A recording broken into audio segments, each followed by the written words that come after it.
This afternoon we have Danny Dorling, Halford Mackinder Professor of Geography, University of Oxford, who really hardly needs any introduction. Danny is, as most of you know, a prolific writer. I didn't know how prolific until I checked his CV before this plenary, and all I can say is I won't go through the numbers, but it's the kind of volume of production that would give most academics sleepless nights. His most recent work are People and Places, a 21st Century Atlas, the UK, with Bethany Thomas, which I'm reliably informed is available for £15 at Policy Press. And, I'm on commission for this. So. And a revised version of and updated version of Injustice, which is a £5. Okay, now, what I would say is, as far as I'm concerned, what's most important about one of the most important things about Danny's work, as well as its volume and its academic quality, is the fact that it has a wider purpose, and it reaches out beyond a purely academic audience, and also the subject matter. Because the core theme that runs through his work is identifying, exploring, and making explicit a lot of the inequities and injustices and social problems that afflict us in these, what we might say, are very troubled times. And these works, together with Danny's regular presentations and media engagement, have established him, I think it's fair to say, as a rare commodity in the UK, as a genuine, in every sense of the word, public intellectual. So it's my great privilege to present Danny Dorling. Thank you.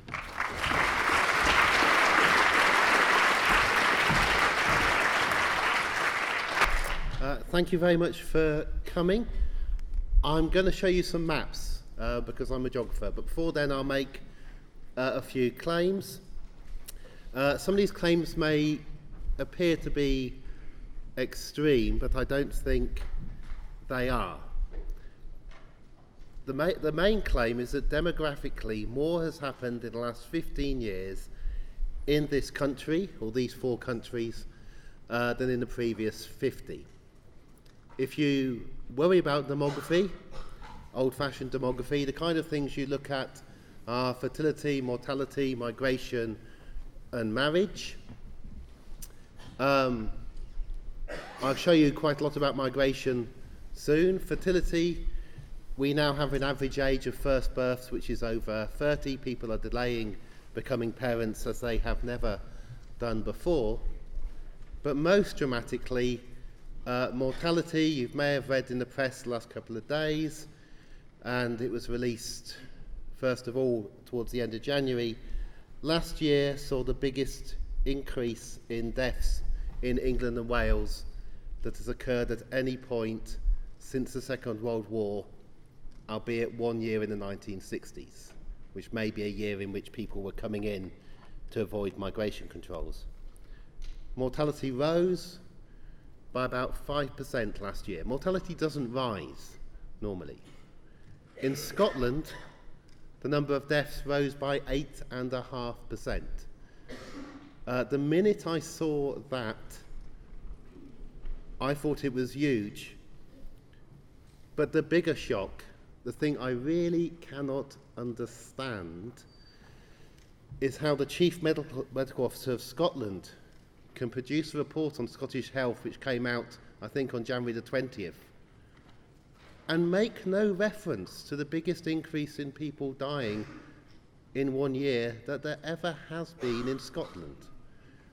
These are the reasons why I say more is happening in the last 15 years than in the last 50. I can moan. I think there are good reasons why we should moan, but I'm also going to try and be positive about things. I think most people think they know what a better politics would be. For most of us, it's my politics. If we only did what I said, everything would be fine. If we all did what you wanted, the world would be great. And of course, none of us actually know what a good politics would be. But one thing that drives me is, as I look at these numbers, and I've been obsessed by numbers for a very long time, you can't simply report the numbers. You do have to say, what can you do about them? What should you do? The Office for National Statistics yesterday produced a release saying that the rise in deaths in England was due to more dementia and the flu. But no reason why dementia should have suddenly risen. It's simply what is put on the death certificate. I'm also going to make claims about our politics having become extreme, and I use measures to show that, because it's very easy to say things are big, but if you measure it, it's more convincing. And last thing I should say, I'm going to show you a few cartoons. The cartoons were produced by Ella, very kindly, for a book called A Better Politics, which is available for free. You just type it into Google, and you can get a copy, because Ella did the cartoons for free. It costs somewhat more to produce the kind of maps I'm going to show you. And graphs like this. This is the work of Beth and Thomas. It took her a very long time. And another question, similar to that question about why do we have chief medical officers of our 4 countries if none of them are willing to say something has happened to public health? Why do we collect information at every census since 1841, and nobody produces a graph like this, as far as I can see, until Bethan did? This is the kind of graph you see all over the United States of America, where in the US they celebrate the fact that it's a melting pot nation and where people have come from.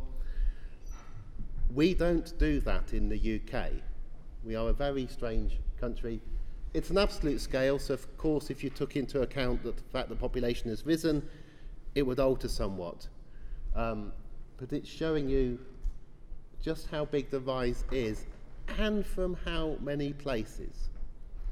People are travelling much, much further than they used to travel before. What you're not seeing in this graph is the out-migration of people from the UK. We have enormous numbers of people still alive who've left this country and are living elsewhere. Depending on how the vote goes on June 23rd, we may get to meet quite a lot of them coming back in a rush. And they may be a bit surprised at what they find, and whether the health service that they're coming back in for can actually do what they think it will do. That's our incredible history. People involved in studying the censuses have been quite quiet about this as it rose. We were particularly quiet in 1991 when we got the first big rise in people mixing because of the hostility to it. But it gets to a point when you have to say, look, something quite incredible is happening. And you can make guesses as to why it continues to happen. The last time we had net high immigration during a recession was 1931, after the 1929 crash. When there's a global crash, the world is full of people looking for somewhere to go, and they're much more likely to come to a place which speaks their second language. These are the maps you're going to have to get used to if you're going to understand the other pictures I've got to show you. They stretch the country so that each part of the country gets the same amount of space as the number of people it has. Just a couple of graphs from The Guardian. Let's do a poll. Who doesn't read The Guardian? Put your hands up. No. I just wondered whether this could be the maximum Guardian reading conference. Anyway, so I'm doing well. I've got to laugh because this is an absolutely miserable graph, isn't it? There ain't no subtlety anymore. There's nothing subtle. Nothing subtle about the last budget. That's the handout. And the people producing the budget knew that this was what they were doing. This is the more complicated redistribution of money, I think produced by the IFS. The day before the budget, I was in the Treasury doing a talk to civil servants from the Cabinet Office and the Treasury. a similar number to you. And halfway through my talk, which was somewhat different from the talk I'm doing for you, I was talking about the housing crisis. I asked the audience to put up their hands. Let's try it with you. Put up your hands if you are renting, privately or social renting. Okay, now put your hands down and put up your hands if you haven't put your hand up. Right, so you either own outright or, okay. So a majority of you have got a mortgage or own outright, and a minority are renters. In the Treasury, the civil servants in the Treasury and the Cabinet Office, 2/3 of them put their hands up saying they were renting. And it suddenly crossed my mind, but I didn't say it, because this was 4 o'clock on the day before the budget. And this was a young 2/3 of the audience. To say to them, to ask the people who had a mortgage or owned a house to put their hands over their ears, and then to say to the 2/3 of the audience who were renting in London, now's your chance. Grab the person next to you who's got their hands over their ears, tie them up, put them in a broom cupboard. You've got 24 hours to rewrite the budget in your own interests. And again, I'm giving you too many questions rather than answers, but how can it be that we have a government that does things directly against the interests of the very people who are actually making the policies themselves, let alone everybody else? And how can it be that we have a government which produces lies that are such blatant lies that The Economist magazine feels obliged to point them out? The Prime Minister has repeatedly said that inequalities are falling, using the measure shown by the blue line here, which excludes the best off 9.99% of people, almost a whole of the best off tenth.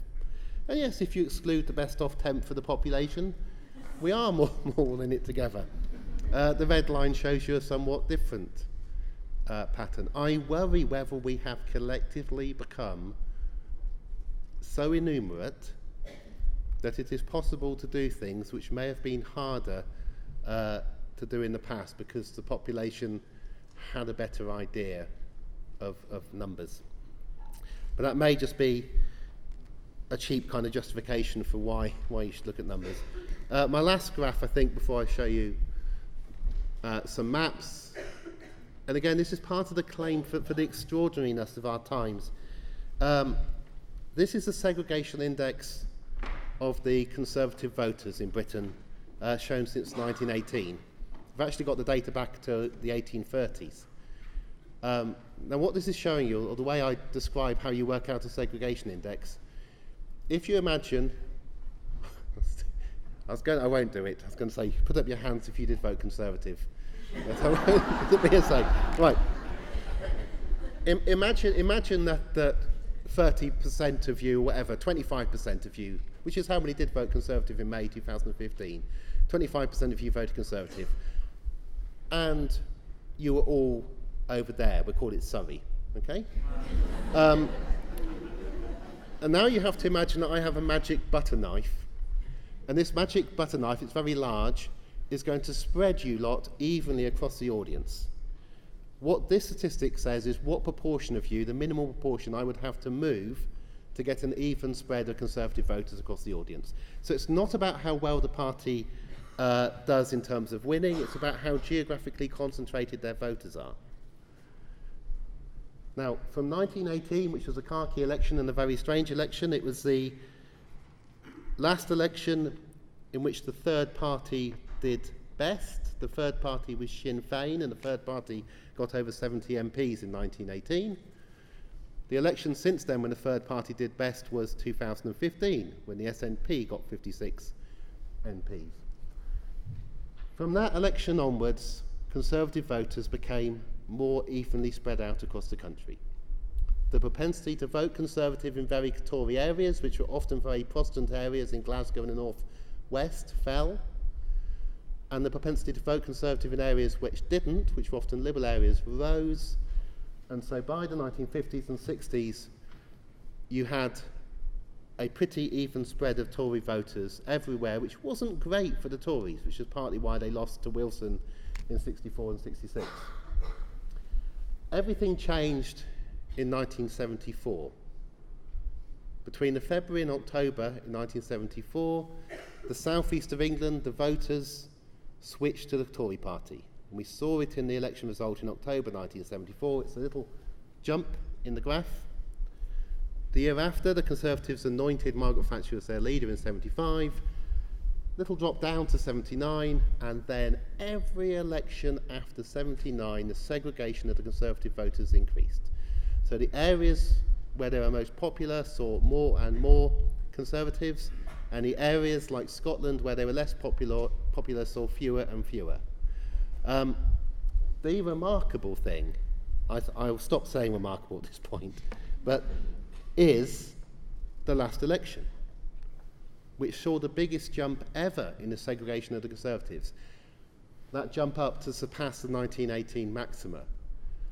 It has nothing to do with Scotland, because there were practically no Conservative voters left in Scotland by 2010. So that rise has nothing to do with Scotland.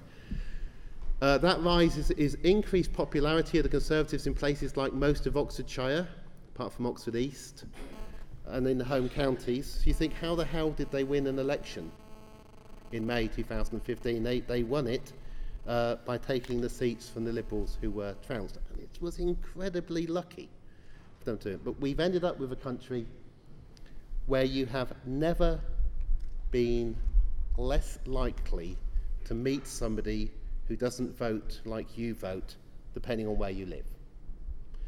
So the country is becoming like this conference hall. If you live in the Labour area, or an area in which people don't vote, you'll meet other people who vote Labour or don't vote. If you live in an area where people vote Conservative, you are much, much more likely to meet other voters who vote Conservative, and that reinforces your views on both sides. And it also reinforces on the left to think, how can this be happening? It's happening because you don't talk to people who are in favour of it happening, and you don't know why there is such favour for quite a lot of what's going on amongst a minority of people. This is a map which was made up. Bethan and I made this up in the edition we did after 2001 census to try to summarise what we thought the 2001 census showed was happening as compared to 91 and earlier censuses. And it said the country is dividing into two halves. They look very much like the north-south divide, except you might as well call the bottom half London. Oxford, where I live, is an educational enclave of London. We have a bus to London. It costs £7 to get to London. We have London house prices. And the north and Wales and Scotland and Northern Ireland is a series of archipelagos, with the cities as islands in the middle of the archipelagos, surrounded by areas that are getting further and further away, that are becoming more peripheral. And I'm showing you that map because we then used that map this time, having defined it in 2003, to look at how things had changed in the last 10 years. Being positive. There are lots and lots of things that have got better that we tend not to notice have got better. Huge increases in young people getting to university. It is now fairly pointless paying for your child to go to a private school if you think that's going to help them get into a Russell Group university, because unless you're in the catchment of the worst comprehensive in your city, you might as well go state. Things like that have occurred that the population hasn't yet caught up on, hence private schools are still at 7% of the population. These two maps are showing you the geography of civil partnerships, which, as you might guess, is London and Brighton and so on. I see this kind of thing as positive because I can remember the 1991 census where the census form was corrected. If you were a man and you clicked that you're living with another man and you're cohabiting, they actually altered your answer to say that you were two single men. They didn't do it out of being malicious. I met, I think he's now dead, I met the man who made the decision to do it.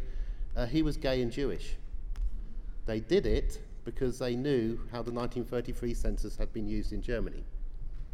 And they thought it was dangerous to allow people to record that on their census form. Things have moved on so far that, if you can remember the census, we had 8 boxes to describe your relationship with your best beloved in the household.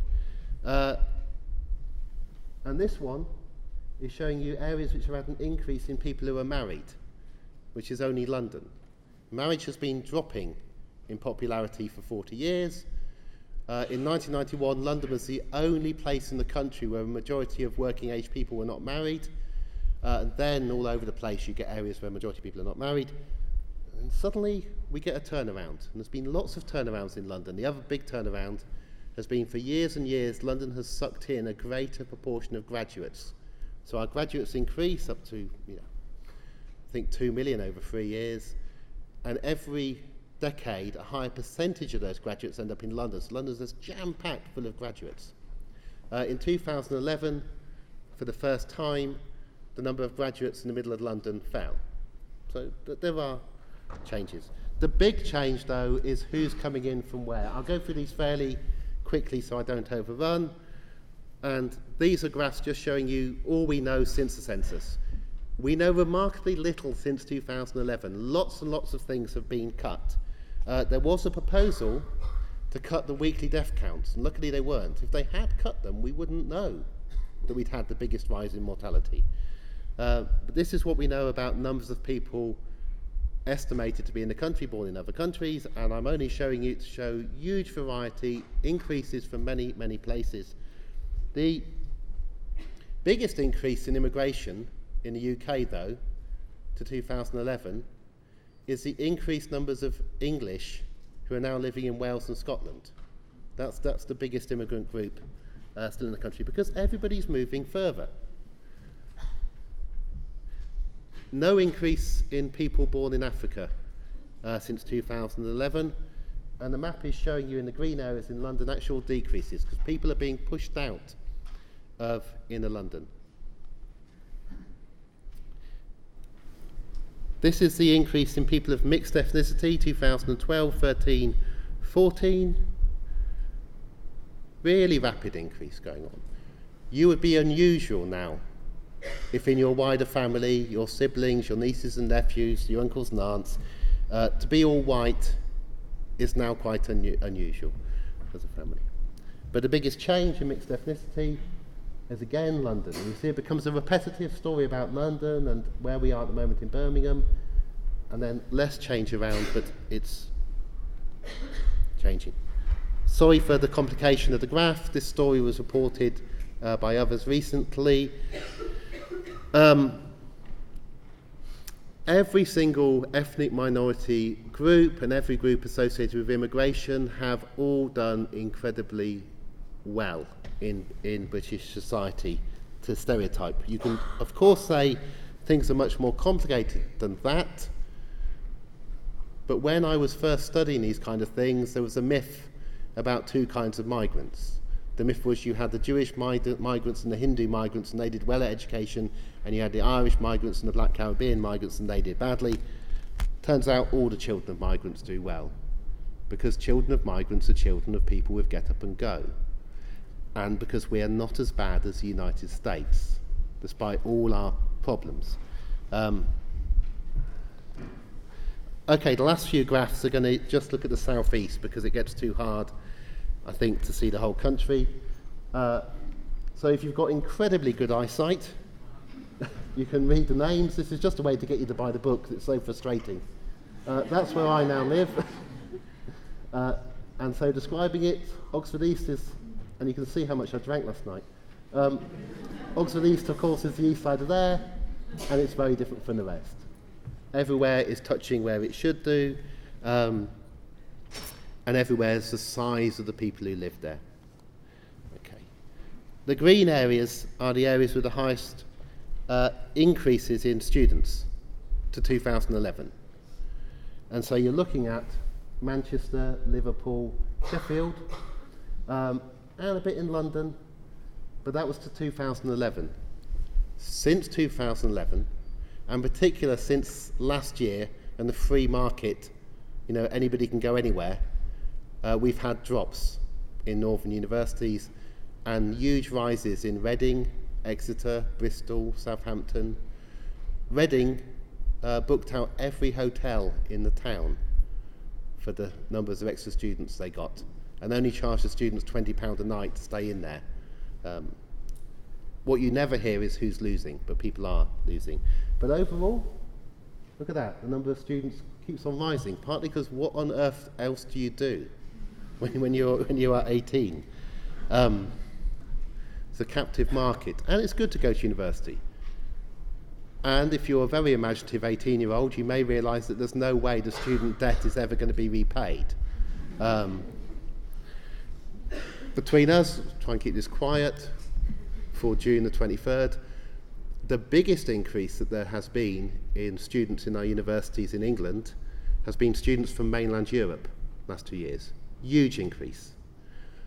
If it wasn't for the increase of students from mainland Europe who have a right to study here and a right to access a student loan, we would have actually had a fall.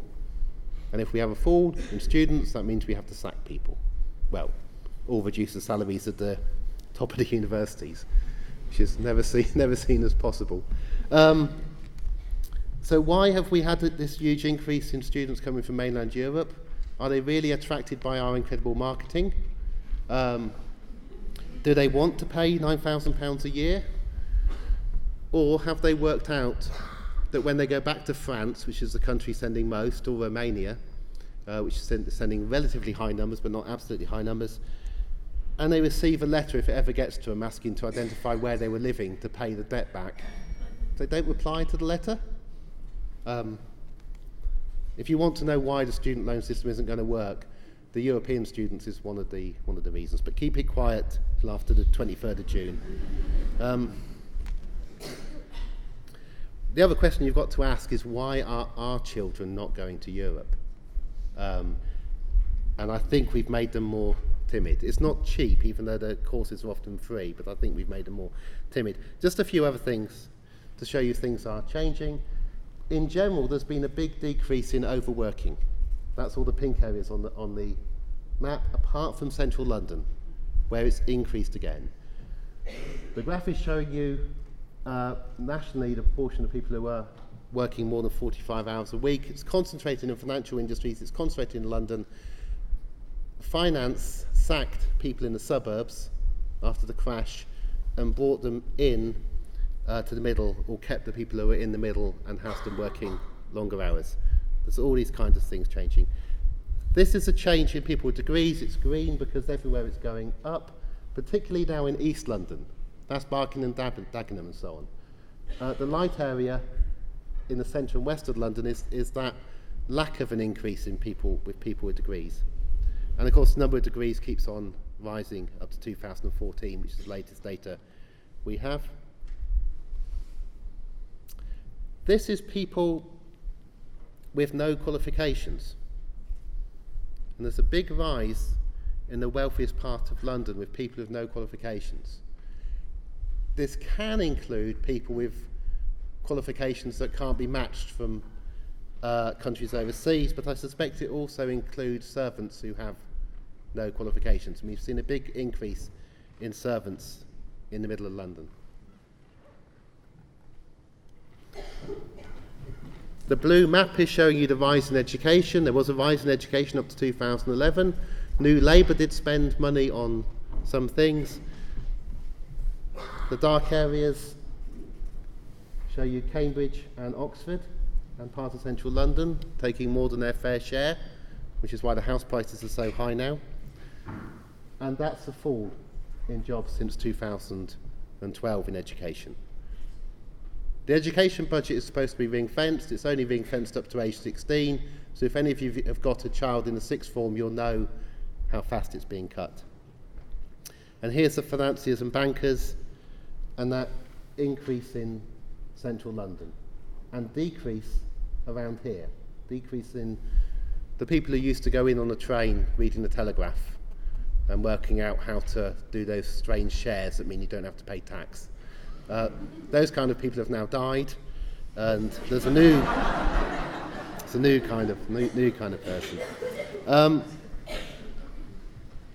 Other things, and a lot of this is predictable the minute you see it, but if I were to take more time and to ask you to predict it, it might be harder. This is the increase in families sharing houses again. And it's in the suburbs of London that you're getting 2 families now sharing a house, and the increase in that. And that's the increase since 2011 in proportion. It's still only less than 3% of families, there's 2 families to a house, but it's something we thought we'd got away from, and we're seeing it coming back again. This is my hobby horse, which is rooms and housing. All the blue areas, which is most of England, have seen an increase in the number of rooms per person. Nationally, we've had an increase in the number of rooms per person. We have more housing than we have ever had. We have built more housing, not as separate houses or flats, but as rooms in the attic, rooms underneath, extensions. We actually have been building, but we've also been sharing out what we've been building worse and worse and worse each year. This, I'm sorry for the title going, this is the mean age of, you shouldn't say percent, it's the mean age of mothers giving birth, which is now over 30. People are delaying having families, may never have a family, partly because of what's happening with housing. There's also evidence, this map is of the increase in illness. There was an increase in illness between the censuses up to 2011, and this graph is showing you the fall in people who are satisfied with their health. There was a big reduction in people being satisfied with their health after May 2010, and it includes people who were disabled and people who are going to be sanctioned and who were sanctioned. It's slightly like that 1974 thing, that the population is often ahead of policy and is affected by it. And here's the biggest change of all. There's been a doubling of the number of people in private rented accommodation, 2001 to 2011. 5.1 million to 10.1 million, with the biggest increase being in East London. London is currently going up 1% a year, private renting. It's landlords who are buying the property. That's the national increase, the speed at which it's happening. It is quite staggering, the speed of the takeover of property by people who are going to make a lot of money simply by charging for it and not doing much to the property. I promised you some graphs using that particular map that divides Britain into those 12 areas. So the point of this was that we defined the areas now 13 years ago, so it's objective, we didn't fix it, and you see population change, of course, has been concentrated in London, particularly central London, huge increase in population change then. The archipelago centre, that rise, that's universities, that's Sheffield, that's Manchester, that's Liverpool. That's why there's little increase, but it's dwarfed by what has happened in London. And some little bit of politics to end on over what I think is happening. I think we are seeing a change in Britain which is deliberate. It's a change to a particular 1980s fantasy. And the 1980s fantasy is that a few people are very able, most people are not able. If you strive and work hard, you should be allowed to own your house, but if you don't, you should have to pay a rent. And if you can't afford to live in somewhere like London, you should get out. And those who work very hard should be well rewarded. It was a fantasy I was familiar with as a teenager in the 1980s. I didn't happen to hold this fantasy, but I knew people who did, and these were teenagers who loved the Thatcher government in the 1980s. And it's as if that group of teenagers have been waiting a very long time and have finally got to enact policies that they think are good. One thing, this isn't what you now see in Oxford, that estate agents put up after they sell a house, in most cases to a landlord. majority of buyers are now landlords. One thing I learned recently, this was actually in the Treasury at that meeting, and I kicked myself for not realising it. Somebody said to me, don't you realise that it's good if house prices are high because it's a sign of success? And this is part of the problem about us living in separate silos. The thinking goes like this. The successful part of the city, the part you may have grown up in, or the little dormitory village you grew up in, was very expensive. It was very expensive because it's where the good people lived, who'd strived and worked hard and deserved their money. And the fact that you grew up in an expensive area is a sign that you and your parents are good people, and the higher the house prices in that area go, the better. And internationally, the city that's winning internationally is the most expensive city. It shows that economically it's doing well. So house prices rising in London are a good thing, and the market will sort everything out. But we might need some intervention. So the kind of intervention we'll have is the biggest spending at every budget since 2010, which is Help to Buy, massive underwriting of property, just to make sure the market does the right thing and the prices keep on rising in London, because that's a good thing. And the latest increase is that if you are London-based and somehow you can scrape together 5% of a mortgage and you can find a flat in Hoxton for less than 600,000, it might even have 2 bedrooms if you're lucky. That's the people in the UK, will lend you 40% of its value as a government mortgage. I told this to an audience in Scotland, fairly left-wing audience in Scotland, fairly old, fairly middle class. None of them knew that they were lending money to people in London to buy houses. But it makes sense to have this policy if you think it's good to have very expensive house prices in places like Oxford and London. And I think I've certainly failed to realise it's not a conspiracy. I just find it hard to get my head into that way of thinking that says this is okay. And I think we need to do more of that. I've shown you a whole load of pictures of different things, many of which appear not to be connected, but they all are connected. It's when you see the same patterns happening again and again, who can work in what job, what qualifications people have, whether there's increase or decreases in segregation, the whole lot is connected. My favourite comment isn't the Lenin quote, it's George Monbiot's wonderful article about the importance of whale poo in the oceans, and why if we kill all the whales, we're in trouble. So what to do? I don't think it helps to get that bitter, but it's quite hard not to be bitter at some of the things that you see. I think it's good to try to understand what's gone on and to understand where those people are coming from who think it's okay if you have a falling life expectancy, because that's simply accelerating the deaths of people who might otherwise cost you quite a lot in your healthcare system.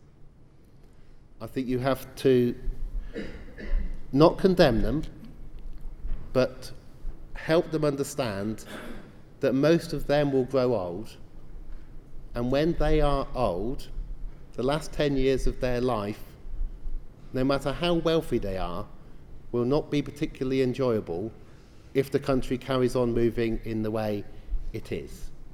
So that's talking about being kind to the rich and the affluent in their own self-interest. Please quiz me about things you don't agree with or things you agree with, and thank you very much for your attention.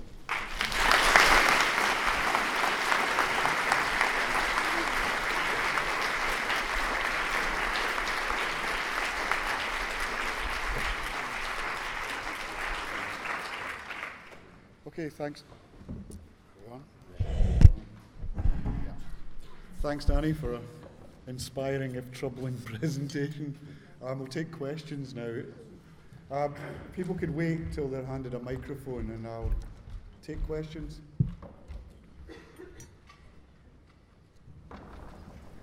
Up here.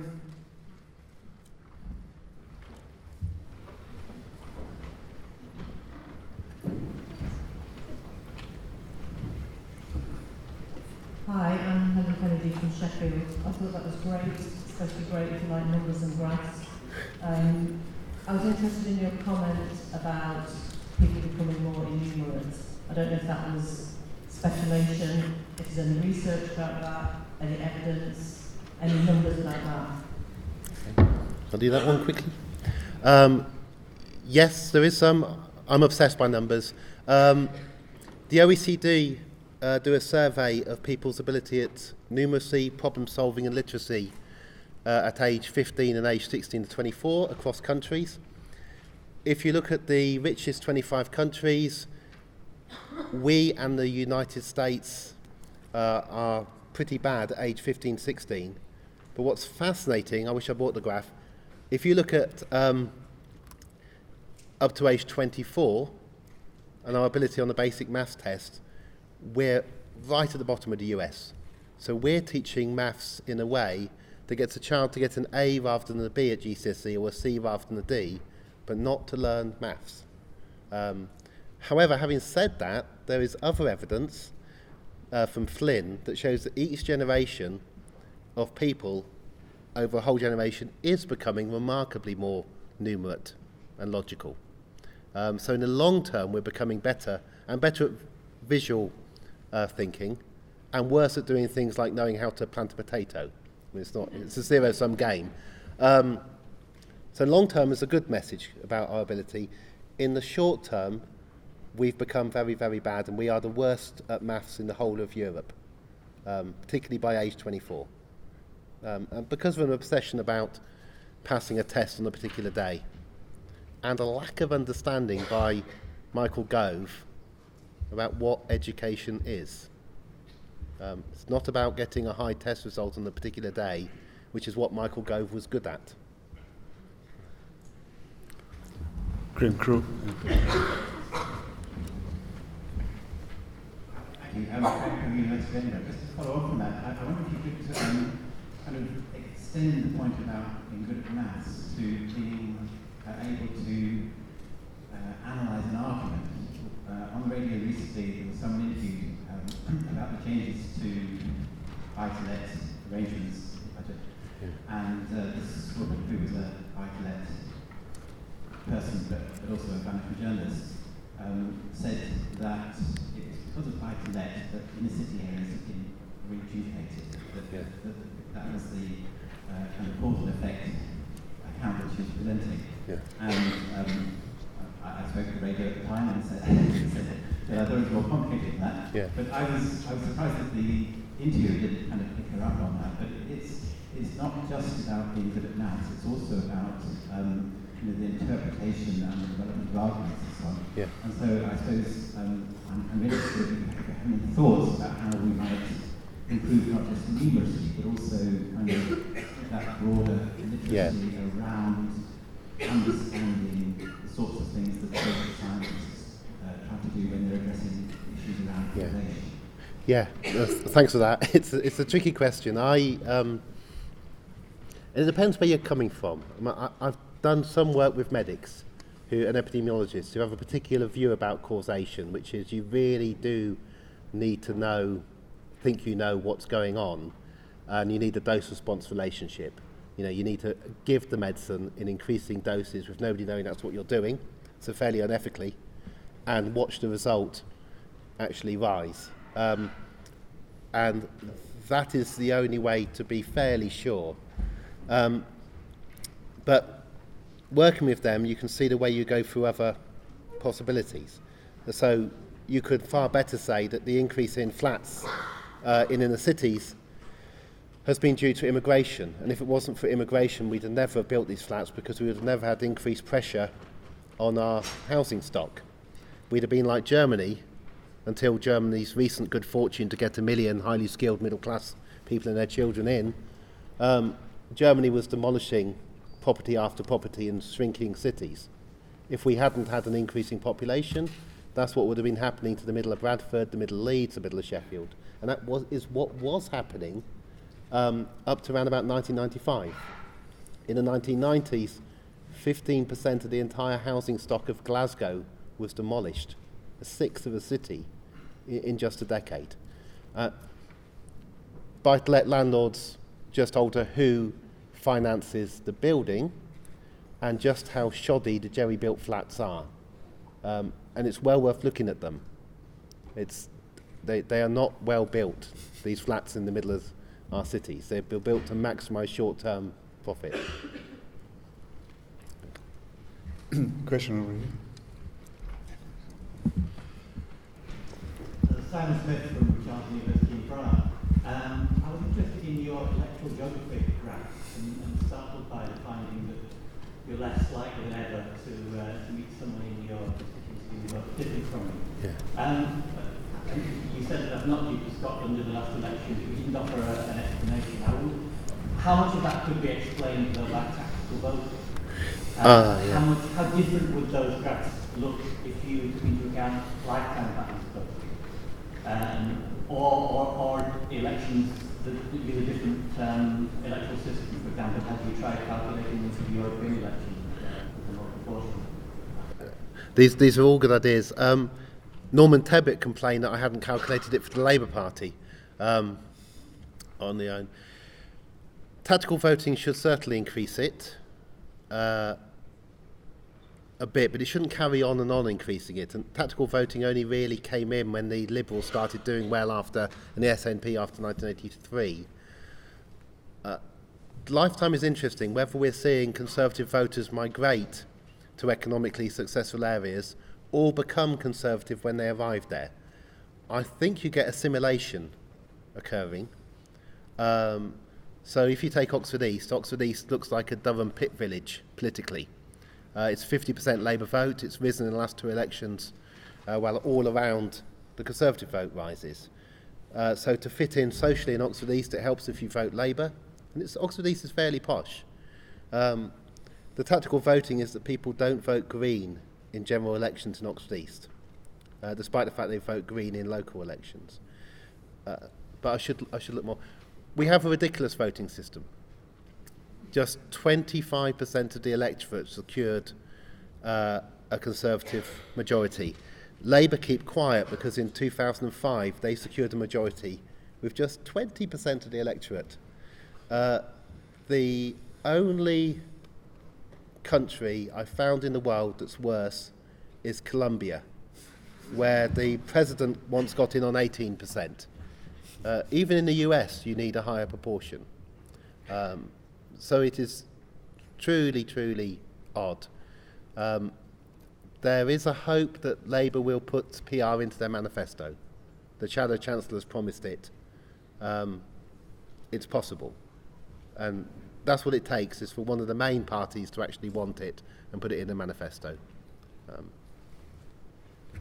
Question? Yeah.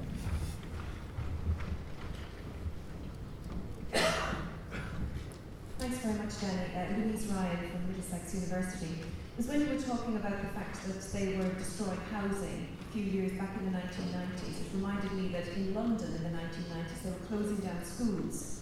And there were lots of schools that were closed down because they didn't have enough children for the schools. And now, of course, they don't have enough schools for the children in London. And I'm wondering, it's something that's often puzzled me, to what extent politicians are just fundamentally short-sighted, that they get stuck in the moment, that they can, it's to use that horrible hackneyed phrase, a lack of joined-up thinking. And I was very struck by your story about the civil servants, where they were actually kind of shooting themselves in the foot, actually, as you described, when they were renters themselves. I'm wondering, to what extent is it a deliberate ideology? Are they actually doing this on purpose?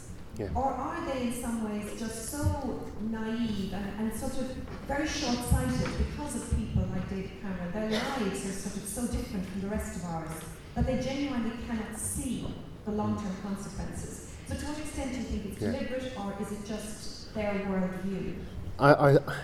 My view is that the majority of it is their worldview. I think there are a very small number of individuals at the top of politics who might be dangerous, but and actually take pleasure in people suffering. But I think it's a tiny number. I think generally most politicians, including on the right, want to be remembered for having done good. And there is an ethos, a very strong belief in the Conservative Party that planning is bad. So just a year before the 2011 census, the Cabinet Office tried to cancel it, and then found, luckily, that they couldn't, because the cost of cancelling it would have been greater than the cost of carrying on with it. But they don't want numbers collected because it only encourages people like me to suggest that you can plan.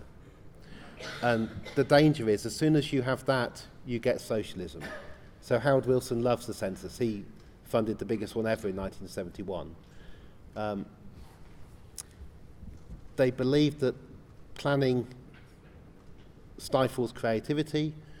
So one argument for the census is we need a census to tell us where to build new schools. The census could easily be cancelled in 2019 if there's no Census Act. The current policy on schools is you should only get a new school if you can get together with your friends and neighbours and start one yourself. When every school, as in Oxfordshire, becomes an academy, every secondary is an academy, the local authority no longer has the ability to plan schools. And in areas of population change, this has the biggest effect. But they honestly and sincerely believe that we would get a better world with less planning. They really do. And also believe that what I'm calling schools are charity. This is education for those who are not clever enough to work hard enough to get enough money to buy a decent education. This is charity education for the 93%. And it's different. And you wouldn't send your own child there unless you had to for the political purposes, in which case you'd find a state school that looked rather like a private school. When the irony in this, I don't want to be pessimistic, the incredible irony is schools from which only 2% of children went to university when I was a child are now sending 50% to university. These are bog standard comprehensives. The majority of young women, majority of girls in England are going to university. It is no longer a middle class thing. London, of course, has seen the biggest improvement in GCSEs, and that's mostly down to immigration, a little bit of London Challenge money, a bit of the teachers. But mainly, there's nothing better than getting the children of immigrants into an area to improve the schools. So there's just a lot of naivety. David Cameron's letter to the head of Oxfordshire County Council, the one his mother and his aunt criticised, shows just a simple lack of understanding. Which is why I think you've got to be kind. He doesn't want to come over as stupid. He's divested himself of almost all of his shares, and then finds he can't do anything right. But it's not his fault. No. He's more to be pitied. Yeah. Well, not pity, but understanding how, and we'll be making it. I will be saying things that are some things that will be very stupid, particularly likely here because I'm amongst friends, so I'm not being challenged. And what you really need is to be challenged on your core beliefs and for people to point out things you hadn't thought of. That, to get back to your question on causation and how you test things, the best way is arguing with people who don't believe what you think the cause is, and that really, really helps. Yeah. Other questions? In the front here.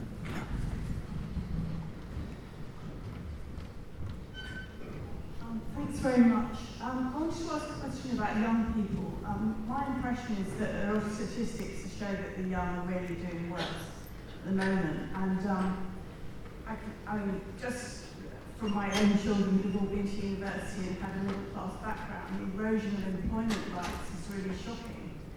So, I can't imagine what it must be like for people who haven't had those advantages. Yeah.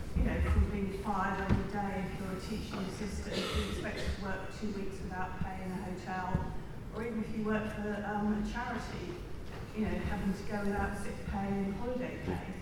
So I wonder what, and I think you have published on it, so I was surprised it wasn't. I haven't said.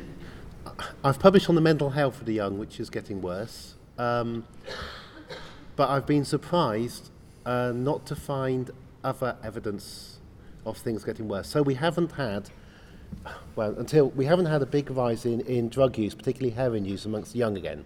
We have had a rise in heroin use amongst people in their 30s and 40s, and deaths, but not amongst the young, and that's what we got in the 80s. We haven't had a big rise in youth suicides. One thing that has happened is that parents are now protecting their young far more than they used to. They are keeping them in the house, letting them stay, not kicking them out, which used to happen. 500,000 young people are given £10 a day, or the equivalent, by their parents, so they don't have to sign on, so they're not on JSA, and they can put on their CV that they're doing their own internet startup or something. But we're becoming more European in how we treat our young. I think part of what the government is doing is almost moving the age of childhood up to 25, the age of majority. Until you're 25, you're not treated as an adult when it comes to minimum income and so on. And obviously that's insulting. On the other hand, we're having another change. So I'm confused about the young. When I'm confused, I try and keep quiet, so I should do, about things. I don't know why there hasn't been more trouble. I don't know why there haven't been more riots. I do wonder whether young people... Remember, we've got our first 3 years' worth of people paying the full fees now. By 2020, we'll have 8 years' worth of students with these massive debts, average of 56,000. I do wonder whether collectively this group have begun to work out that they actually are all in it together. And eventually, when they don't buy our houses and when they don't do what we want, as we get frail and old, they're going to win. They've got time on their side. And a few of them may become rich, but not very many. The bulk of young people who are going to be very lowly paid, are going to have massive debts, are going to be paying rent, in theory for the rest of their lives, will not be able to start a family in their 30s. You can't... I've never seen a case where you've managed to push that for that long. But I'm confused, but and no riots. No riots is really interesting, unless we've had really successful application of D notices. So people have tried to start riots, and they're not reported. So you have incredible lack of riots since 2011, compared to the past. Seems a rather depressing, that's the only Yeah. indicator. Well, yeah. Segregation, you talked about what are the opportunities for engaging with kindness with those rich people that are behind their gates and gated communities, etc. What are the opportunities for kindness? People do meet. They often meet in strange circumstances, so somebody who cleans their house will come from a different background to them and so on. It's whether you condemn or whether you're kind and say this isn't good, but in a way that doesn't condemn. If you condemn, the shutters go down. I'm a hard-working person, my dad worked really hard for that, you'll just squander it. All of that comes up. If you're more calm about it, then the instant hostility to, in effect, saying, really, it would be a good idea if you didn't have all the money. It doesn't, doesn't rise so quickly. And the other reason for advocating kindness is that the far right find kindness almost impossible because they lack empathy. And they can't do it. They believe a kind world would be a terrible world.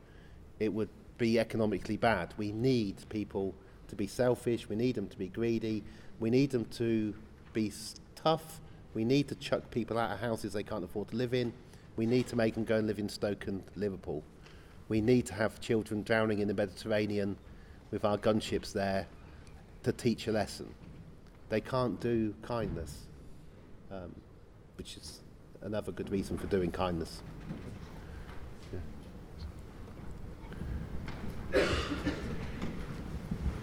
Daniela San from the University of Strathclyde, and I'm a big fan. We always appreciate your time to Scotland. You mentioned Scotland a couple of times in your presentation, and the issue of inequality was a big part of the debate we had in Scotland around issues of independence. Just now, on the verge of the election, and despite the fact that it was an issue, it's been an issue for the last decade, and so on since the SNP has more or less been in power. They haven't managed to address or tackle inequality. So, just a general comment on what do you think it would take to in Scotland? A revolution, not just in Scotland, in the UK overall. I just mentioned Scotland because it's been an obvious issue as just at the forefront of the agenda, the political agenda, tackle inequality in a different way than the UK is doing. So, what will it take? Is it a revolution? When will people have enough? When will they have enough? In the UK of inequality? In little ways, Scotland is getting some hits. So educational inequality is falling. Access to university is actually widening in Scotland quietly, and not in England and Wales. What it's taken in the past has tended to be an economic shock. So countries losing wars, Japan and Germany became very equal. The most likely way to become more equal is an economic shock. But we're at a peak. We are the most unequal rich country, we're the most unequal country in Europe, including the poor countries of Europe, and we're set in 10 years to become the most unequal country in the OECD. And when you are the most unequal, there's only one way to go. So small things might change. But I happen to think the most likely thing is an economic shock. And in the aftermath of a shock, you can't take another £80 billion off the poorest because it just isn't there. You'll have to do a land tax, a wealth tax. Things will become necessary no matter who's in power. But you can't predict what the shock will be. I can give you lots. If 5.5% of people had said yes rather than no, that would have been enough of a shock. The pound would have crashed the next day. That came very close. The referendum on the 23rd, well, I'd love people to vote to stay in, but if people vote to stay out, that's the economic shock. Or somebody leaking the tax affairs of rich people, and suddenly buying property in London as a way to hide your assets doesn't work anymore. So just watch house prices in 4 weeks and 8 weeks' time. And they might say it's the end of some of the tax benefits to buy-to-let landlords, but I suspect no longer be able to hide your money in London with anonymity could be it. We've got time for just maybe two very, very quick questions. One up here and one down here. Thank you. I'm Louise from Margaret University. I've also got a question about kindness because it seems like the problems and patterns you were describing are mostly articulated in political and Sorry, say again. terms. Can you repeat that? Sorry. It seems like the problems and patterns that you were describing were mostly articulated in political and economic terms, but your concluding slide here seems to be appealing to interpersonal, even emotional responses. So I kind of wanted to ask about what you think about the relationship between those two realms in relation to social change, because I think the imperative to be calm and be kind sometimes falls on the relatively powerless. Yeah. Right? And can contribute to maintaining the qualities that you described. I don't think when I write and talk, I'm hardly ever talking to the relatively powerless. So that's partly why if I was in the relatively powerless, I would burgle, which is what people did in the 1980s. And again, I can't understand why people are not burgling.